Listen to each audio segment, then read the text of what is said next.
En vérité, ils sont pauvres et vides. Avoir une voiture ne veut pas dire que tu es quelqu'un de bien, quelqu'un de bon et quelqu'un de riche. C'est une possession. Avoir un compte en banque bien garni, ce n'est pas une richesse, c'est une possession. Si tu meurs, l'argent reste là. Et souvent, de la manière où ces gens-là obtiennent l'argent et ont obtenu l'argent, même leurs enfants, ni leurs femmes, ni le restant de leur famille ne va même pas bénéficier de ça.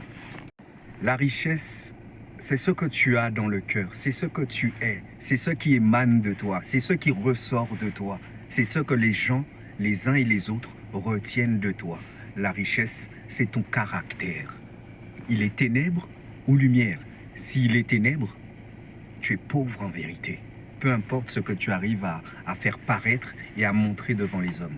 Parce que justement, les gens les plus pauvres, au contraire, cherchent à sublimer dans le paraître pour camoufler et essayer de faire vivre quelque chose dans toute l'avidité de leur âme en vérité.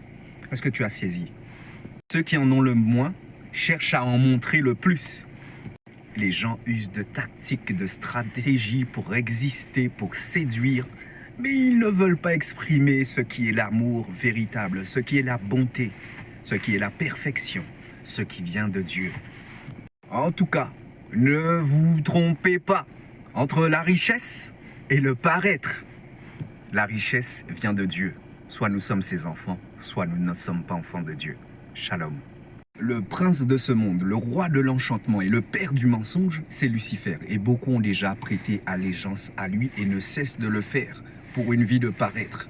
Pourvu qu'avant de mourir, ces gens-là réussissent à vous montrer une pseudo-puissance, une pseudo-dominance. Parce qu'ils sont incapables d'aimer. Ils sont incapables de magnifier la grâce, la lumière, la bonté et tout ce qui vient de notre Dieu créateur. Tout comme la terre est parfaite, c'est lorsque les hommes ont commencé à vouloir dominer les uns sur les autres et à vouloir se distinguer les uns parmi les autres qu'ils ont commencé à être en rébellion contre Dieu.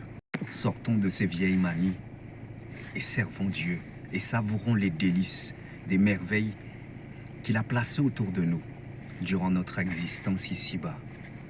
Que Dieu vous bénisse.